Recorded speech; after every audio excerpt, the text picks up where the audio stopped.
Good afternoon, and welcome to the Middle East Forum's webinar and podcast series, Israel Insider with Ashley Perry. I'm Stacey Roman, and I will be moderating this discussion today.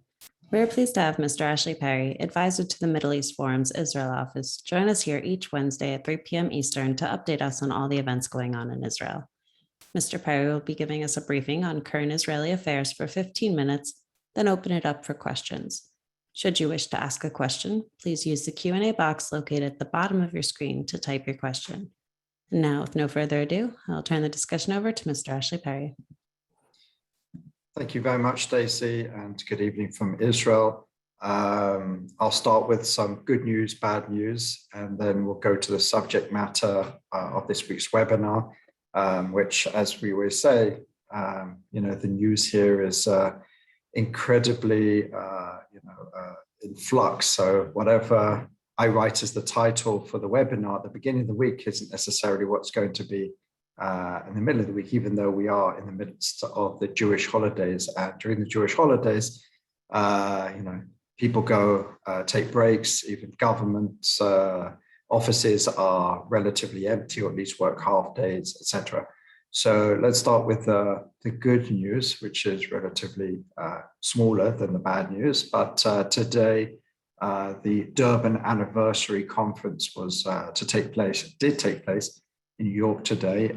Those who remember the 2001 Durban Conference, it actually took place just a few days before 9/11 in Durban, South Africa. It was supposed to be a meeting against racism, intolerance, xenophobia, etc., etc. And those who remember, or even those who were in attendance, there were quite a few Jewish organizations, representatives in attendance. It was one of the worst scenes of anti-Semitism at an official event in many, many years. There were pictures of Hitler asking, was he right?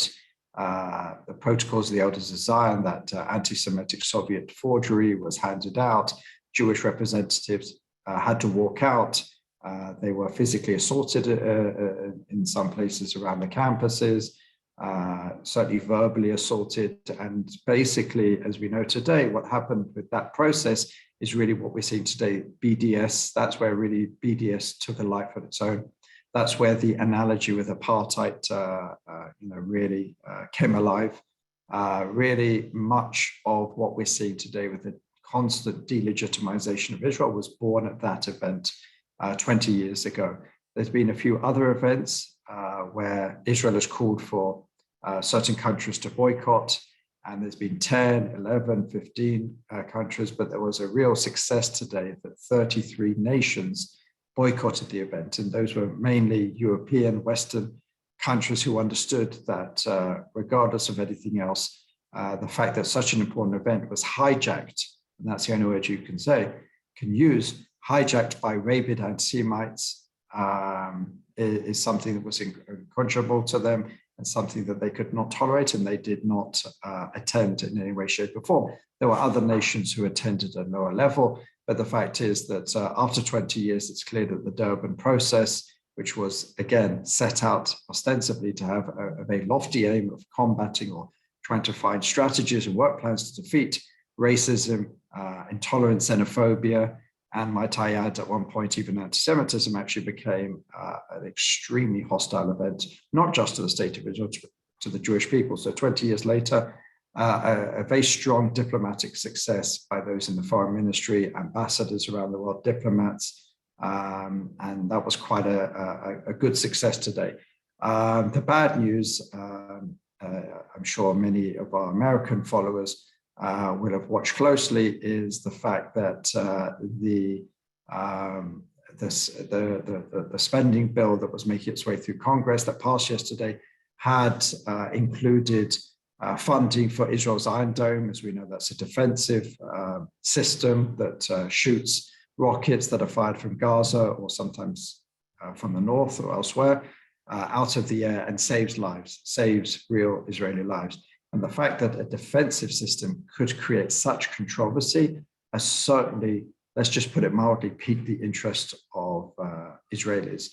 What originally, from our understanding, was a way to try and get Republicans, certain Republicans, to come across the aisle and support this Democrat-led spending bill ended up actually embarrassing those supporters who thought that pro-Israel Republicans will certainly support a budget which includes Iron Dome. The reason they needed the Republicans is because of the extreme left in the Democratic Party, the so-called progressives, liberals, the squad mainly, who objected in the end to it, and they said that they were not going to vote for it, so it had to be taken out.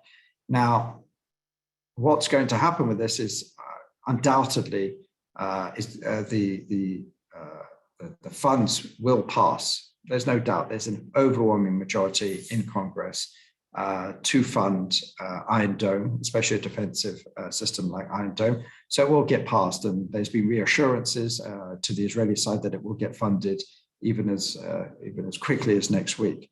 But what it has done is sent a very strong message, and it's certainly something that Jerusalem is worried about.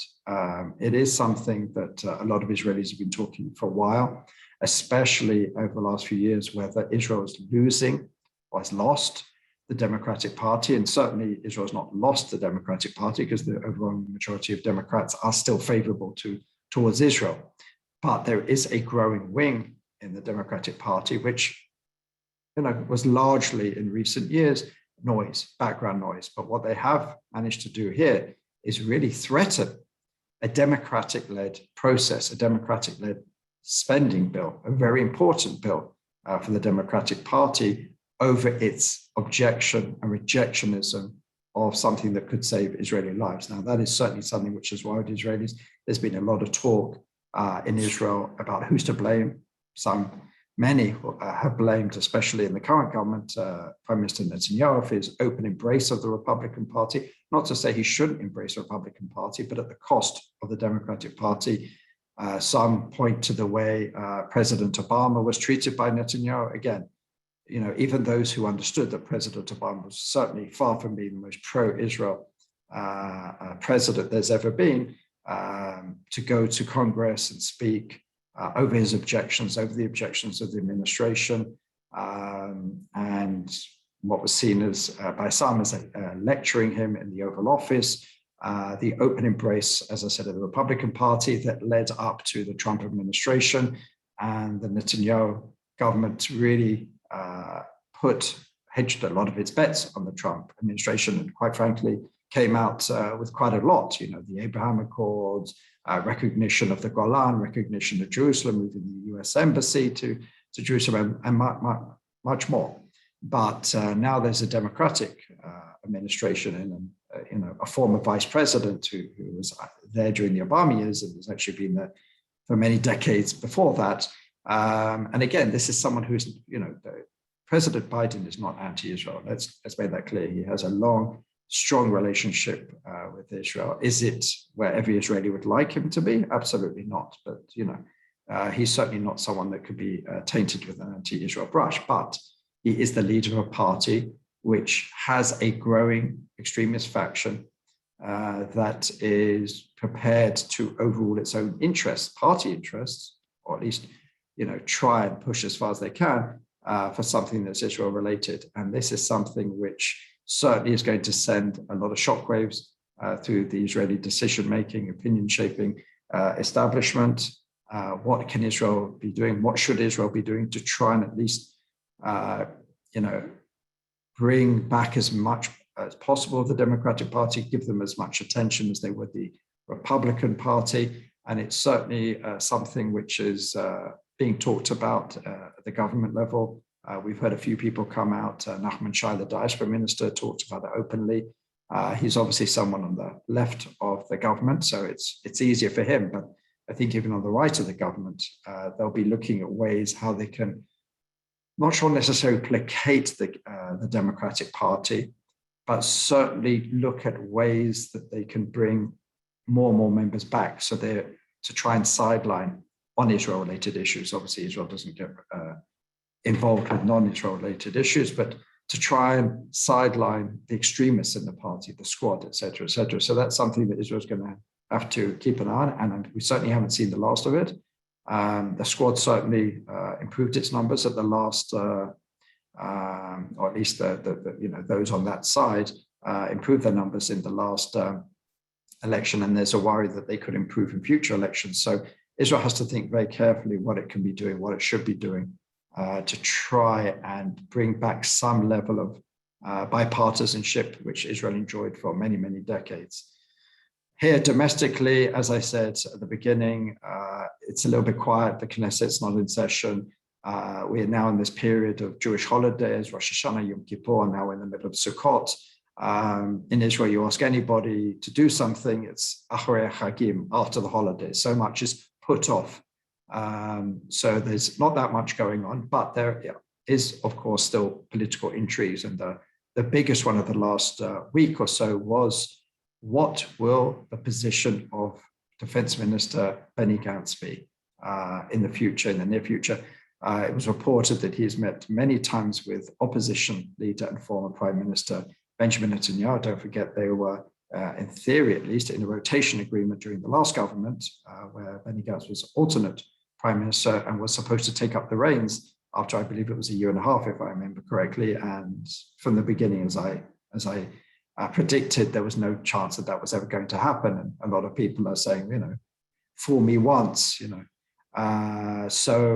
But the offer is clearly on the table. Former Prime Minister Netanyahu's people made it clear that the offer is on the table. It's not clear exactly what the offer is, whether it is rotation or just Benny Gantz as Prime Minister, but they did say that Benny Gantz was offered to be Prime Minister of a right-wing government. Now, there are people in the party, in the Likud party, who would certainly, have a problem with that. Nir Barkat, who is a rising force in the Likud and possibly even the second most popular player at the moment behind Netanyahu, although probably that gap is closing, has said that that's not acceptable to him, just as a six-person party, referring to Naftali Bennett, Yamina party, cannot rule a country. Also a party with 8 seats, which is Benny Gantz, cannot rule a party. Likud, as the largest party in this would-be coalition, he would suggest should rule the government. But so it's unclear exactly what's on the table, but Benny Gantz has gone to great pains. He's gone on many, many interviews, and he has never outright denied that he would ever accept it. He said, I want to be Prime Minister. Usually, sometimes when they ask people at this point, do you want to be Prime Minister? They said, I wasn't born to it. It'd be nice, but I'm happy with my position. He said, I want to be Prime Minister. My belief is that Benny Gantz is playing a little bit of a game here. He understands that while the offer certainly would be on the table, and Netanyahu would like nothing more than to break up the government and even hand the keys to Benny Gantz, from that day onwards, I think Benny Gantz now understands that there would not be a day without Netanyahu trying to topple Benny Gantz, and especially when the numbers are just not in Gantz's favor. I think it would be a very tumultuous and even poison chalice, and possibly at least could push him off the political map completely. But what it does do is it gives him leverage, more leverage than anyone else in the current government, because it's clear that no other party could be enticed by Netanyahu to join him and form an alternative government. But it gives Gantz a lot of leverage, and we've seen him use it in the last few weeks, whether it's a meeting with Mahmoud Abbas or what have you. And it could be with the budget coming up for discussions in the committee meetings, and then on a second and third reading, that Benny Gantz will use that to his favor. There's a lot of other things that may come up in the next few weeks, and Benny Gantz has a major card to play. Whether he will play it or not remains to be seen. But my belief is that, you never know. No one expected Benny Gantz to accept Netanyahu's offer last time. So it's not inconceivable. And there is a worry. I can tell you that there is a worry from many of the leaders of this government that Benny Gantz is playing them, and it's just a matter of time before he leaves. There is that genuine worry and concern. And obviously these people know more about what's going on than I do. My belief is it's more of a threat. It could happen at one point, but at the moment it's more of a threat. It's leverage. You don't necessarily need a budget to topple this government if an alternative government is put together in a no confidence vote, that's the new system in Israel, then that government can then be voted in. So Benny Gantz doesn't necessarily have to make trouble in the upcoming budget vote. He could do this at any point in the months coming after that. With that, I'm happy to answer any questions on any of the issues raised or anything else in your minds. All right, thank you so much. So the first question in is, what has been the reaction in Israel to President Biden's speech at the UN yesterday, specifically both on the two-state solution and the JCPOA? Nothing new. It's clear that this speech wasn't necessarily, geared with Israel in mind. It was to try and turn a fresh page with the international community. It was a good opportunity for President Biden to try and differentiate himself from his predecessor, Donald Trump, in many, many ways. And obviously, those are two ways. So I don't think there's anything that we'd have learned that's new. As far as the JCPOA, it's clear that the ball is in Iran's court, and Iran is quite happy to not deal with it at the moment. We also saw President Raisi's speech. Again, nothing particularly new. They're trying to reach out, trying to show that there's some moderation there in the very extremist government. But what is clear is that there is patience running out on the American side. They know that Iran is trying to play them. There are some interesting meetings going on between national security advisors of Israel and the US. There is talk of a plan B if the JCPOA talks do not return sooner rather than later. Again, that may be a threat to try and bring Iran back to the table, but certainly from the Israeli side, it's more than a threat. It's a chance to work with their American counterparts on at least trying to move the needle a little bit towards this can't go on forever. It's clear that the Iranians have moved on quite a lot in the last few months, and they're stalling for time. Israel's certainly worried, and it's trying to engage the Americans and express their worry and show that the Iranians have no interest in coming back to the table and they're playing for time. And it does seem like there's some exasperation on the American side, and there's an opportunity for Israel, hopefully, to try and bring its case to the American administration. Understood. Thank you. And you mentioned that Israel is trying to discuss how to bring back the Democrat Party. What options are being discussed? And Jack Wasserman asks, is it not the responsibility of American Democrats to expose the antics of the squad and keep them in check? Well, first of all, there's no real tactics. It's about outreach. It's about trying to get to know each other. It's about to try to put back those historic ties. Israel's had historically good ties with the Democratic Party. It's trying to put them back. Some of the stalwarts of pro-Israel work in the Democratic Party are reaching towards the end of their career. You look at the numbers, you look at the age. Some of the most pro-Israel members of the Democratic Party are in their final years of office, perhaps, whereas the more hostile members of the Democratic Party are some of the youngest. If you look at the age makeup of the squad and some of the others, they're pretty young. They've got their whole career ahead of them. So that's certainly going to be a worry. So Israel has to start looking, especially at new congressmen and women, to see where they are, to see how they can be outreached to try and change the conversation a little bit about Israel. It's something that Israel certainly has to be involved with. It's something that the American and the Democratic Party certainly also has to do a bit of work. And there are many organizations in America that are trying to work with the Democratic members of Congress to try and bring them on Israel issues, not necessarily to fight the squad, because, at the end of the day, American politics trumps everything. And the numbers in Congress are quite tight, as we saw with the spending bill yesterday. So no Democratic leaders can ignore the squad and just say, well, we're not going to work with you, just leave them on the side. The numbers don't work that way. And they are a growing force in the Democratic Party. So it would be, it would be silly for any Israeli to try and reach out and say, well, don't work with these people, because that's just not the reality. It's not their place to say it, but it certainly isn't the reality. That faction, that wing is there and it's probably growing for the near future.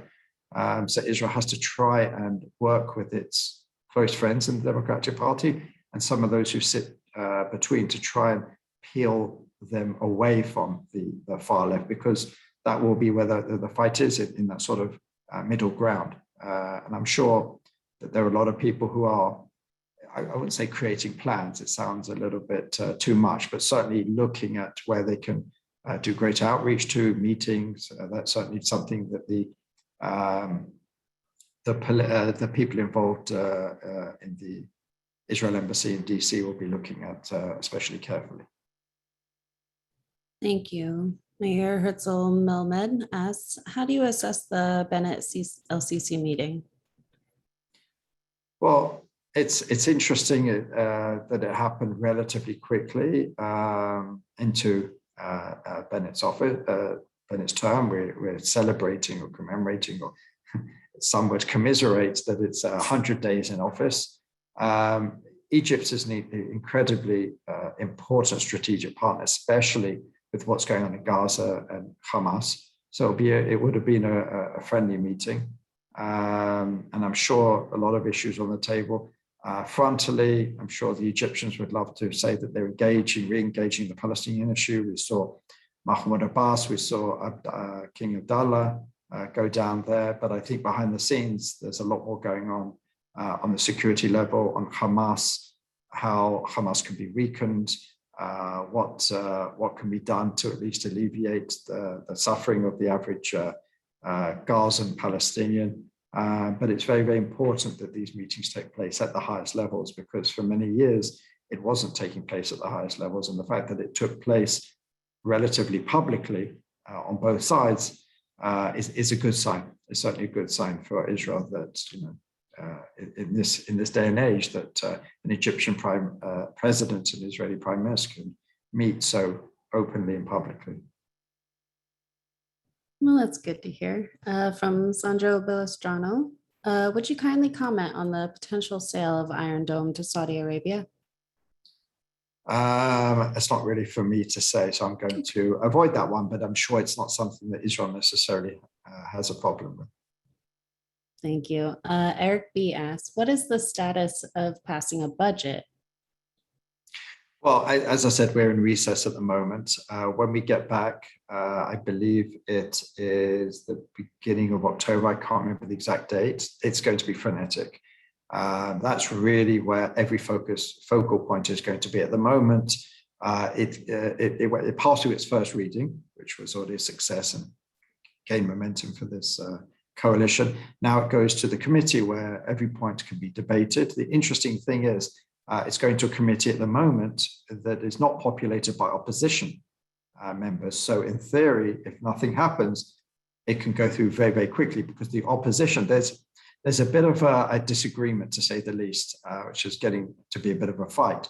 The way it works in Israel is, after elections are called and governments are created and coalition, et cetera, then the committees are populated, and usually the government, depending on its size and strength, gains however many seats it believes that it has over the opposition. Well, we know that this government is relatively weak, only has one seat more.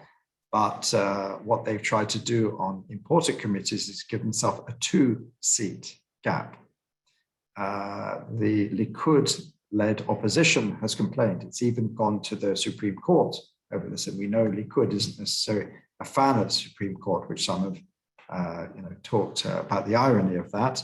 And the Supreme Court has said, you've got to work it out. This is not for us to get involved with. So there's an offer on the table at the moment. The opposition have not taken it up. They're trying to act that it's better not to appear. But I think that in the end, something will be worked out, because it just wouldn't look good for either party if it just passed through without any objections, any opposition. But at the moment, as things stand, it could just, at the moment, there's only coalition members on the crucial committees. Then it goes back for the second and third vote. But this all has to happen by that November deadline. If it is not passed, this government falls automatically. But at the moment, there's a lot of optimism that it will pass. There'll be more compromises. There'll be more disagreements within the coalition about this particular article. That article has to be taken out. But as I've said quite a few times, it's in no one's interest in this coalition for this government to fall so early without anyone really having too many achievements. Thank you. The next question is, does the PEID favor a Palestinian consulate in Jerusalem? And what is the likelihood of that happening when the Knesset returns? Well, it does seem that the American administration really want that to happen. Well, they have understood that it shouldn't happen, or can't happen before the budget passes, because it will create too much bad feeling. As we know, this government has got the left wing, it's got right wing, so no one really wants to see that fight happening. And the Americans have understood that, and they've pulled back from that. It is something the Americans do seem to want to push ahead regardless, because it is a commitment that they've made. President Biden did make that commitment. I'm sure his people have made that commitment to Mahmoud Abbas, but it's something that the Israeli government is vigorously opposing. Even the centrist or even center-left are saying, it's going back on the recognition of Jerusalem. We've heard that particular point is not something that the Americans believe. They say this has nothing to do with Israel's sovereignty, but it's something that would certainly not go down well with the majority of this coalition, obviously the far left. In fact, we had the Arab list, which is outside of the coalition, write a letter to the American administration demanding its reopening immediately. So obviously there's an interest on that particular, from that particular viewpoint for opening, but I think it will at some point probably be done in coordination with the government at a point which is with a small amount of friction as possible. And maybe something will be done. Maybe there'll be a quid pro quo to try and distract or deflect from it for the government. But it's not going to happen, I believe, before the budget, and maybe not even in the days after. As I said, there may be an opportune moment decided discreetly by both sides. Thank you. And how worried is Israel about the potential collapse of Lebanon on its northern border? It's a great concern, and that's why you even see the extraordinary, statements of Israeli ministers that they're prepared to help Lebanon, because a failed state on its northern border is certainly not one that any nation would like to see, and especially we see Iran try to take advantages by trying to ship oil into the country, and Hezbollah obviously trying to take credit for that. So anything which really, we see all over the world, and we've seen it in Afghanistan recently, we saw in Iraq and other places, whenever a state is crumbling, we know extremists step into that vacuum. Not that Lebanon was exactly, Hezbollah or Iran influence free before that, but certainly Iran sees it an even greater opportunity, even though Hezbollah is certainly not necessarily popular at the moment, but Hezbollah is still a very strong movement in Lebanon. They're still if not the decision maker. So it's certainly not something that Israel wishes to see, especially on its northern and very fragile northern border. Thank you. And going back to one of your first points you made with the Durban Conference, Aviva Klein-Frank asked, did Israel err in responding indifferently to Gihan Sadat's statement in Mexico declaring Zionism racist? And did Israel not rate the inscription on the wall in Durban's statements and the inscription on the wall in dangers in these statements in universities, thereby expanding the institutions that adopted these views and the many anti-Israel speeches spread? I'll be honest with you, no. I was in government from 2009, and I remember speaking to quite a few high-level officials who were supposed to be involved in Hasbara and Israel's view in the world, and talked to them about BDS delegitimization, and I was told there was no such thing. Israel certainly was very late to the party on this. Israel thought originally that it was just a lot of noise, some non-coordinated individuals, and it was caught quite late to this. Israel had closed down much of its communications, Hasbara, if you like, departments, so it certainly wasn't ready, and also it hadn't been monitoring sufficiently what was going on, that this was a coordinated and concerted effort.